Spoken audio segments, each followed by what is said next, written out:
what extent is the history we tell revealing of our truths?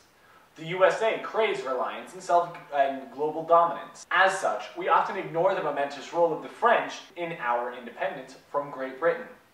Children are taught at an early age about the melting pot of which the US is comprised of. This rather optimistic view of diversity through history ignores such major events as the early interactions with Native Americans, like the Trail of Tears, and the mistreatment of immigrants, such as the scare of Irish and the Chinese Exclusionary Act, and the gap between the emancipation and civil rights for African Americans. The retelling of US history often avoids the hypocrisy. Through Roosevelt's Big Stick, we bully Colombia into allowing Panama its independence, meanwhile gaining land for the construction of the Panama Canal. It ignores the fact that modern, negative US sentiment is often caused by American meddling in the past, such as through the aftermath of the Spanish-American War in Cuba and the implementation of Saddam Hussein in Iraq. It ignores the fact that, although the Cuban Missile Crisis terrified the US due to the close proximity of Soviet missiles to the continental US, we had long had missiles in Turkey pointed at the Soviets. Our history paints a picture of the good guys, similar to saying that Pearl Harbor bombing was a direct attack on the United States, when in fact Hawaii was a US protectorate, following the disposal of the Hawaiian Queen as she tried to expel American companies from exploiting her nation. To what extent is our history subjective? History can be told as a summation of facts. However, when conflict arises creating opposite sides of an argument, history is always subjective. Howard Zinn and Alan Schweikart illustrate the subjectivity of history. Whereas Zinn believes that Cristobal Colon and other explorers were exploiters of native peoples, Schweikart views Colon as an innovator, forever changing the landscape of history. To this day, Columbus Day parades create controversy regarding whether or not he should be credited with the discovery of the New World. The Ku Klux Klan is taught to be a radical religious group that violently retaliated against social progress and the acceptance of non-Caucasian peoples in America. History tellers often forgo the mention of its prominence as a social form and popularity throughout its revival after the 1920s, even though it still retained a radical xenophobic and racist agenda. How does history influence the understanding of what it means to be American today? The victors write history, and the USA forever sees itself as a victor. The War of 1812 is an ambiguous war that not many citizens today know about. Americans often see it as a victory, when no real change was made. The Americans did not liberate Canada, or take it as part of the United States. British soldiers burned the Capitol, and the presidential mansion was painted white to hide the charred facade underneath.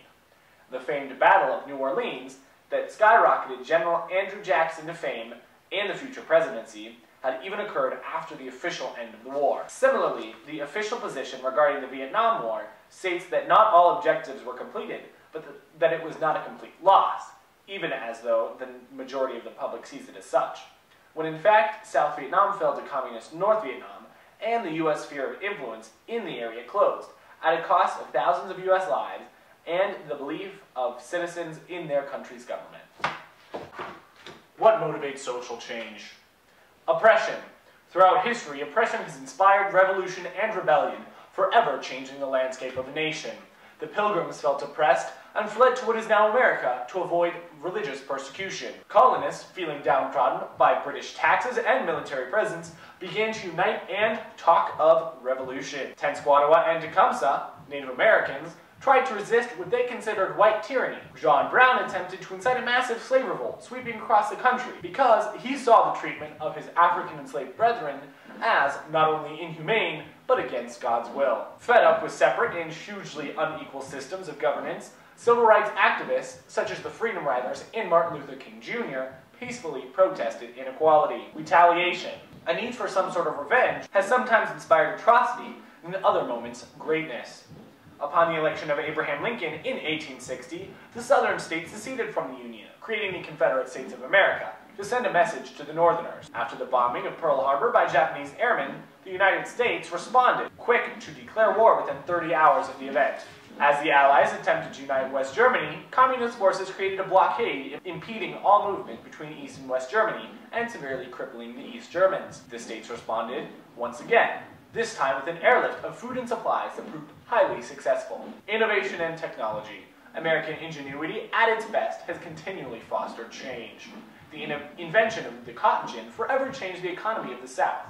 elevating the value of slavery in society and further differing the South from their northern neighbors. Drastically changing the sentiments regarding war, the photograph allowed for citizens to view firsthand the atrocities of war, as photojournalists captured for the first time the aftermath of battle on film during the Civil War. Andrew Carnegie revolutionized the American machine by inventing new methods of steel production, creating steel more quickly and cheaply, allowing for the rise of skyscraper cities across America. To what extent do the few affect the masses? Although influential people, such as Andrew Carnegie, have inspired action of the masses, some conflicts need the continued support of thousands instead of the voice of few. Henry Ford mass-produced the automobile through new assembly line methods of manufacture and paid his workers so that they would soon be able to afford his product. As a result, the nation became a nation of motor enthusiasts and asphalt. Elvis Presley ushered in a new age in music, redefining forever the backbone of American culture with a twinge of rock and roll and a little bit of hip thrusting for the ladies. Senator Joseph McCarthy began an age of accusation during the Cold War, postulating a communist invasion of American government and creating a large hysteria regarding the Soviet Union. However, occurrences like Rosa Parks' stand against segregated buses would not have been successful without the continued support of their peers, such as the African American community through the Montgomery bus boycott. What are the social reactions to social change? We resist. Like the relocation movement regarding sending former slaves back to Africa to avoid assimilation into white American society, and the riot surrounding the integration of schools in Little Rock, Arkansas. The public resists social change. We fear. Like the Japanese internment camps during the Second World War, created out of fear for Japanese spies, or the Red Scare in Hollywood for fear of communists subverting American ways of life.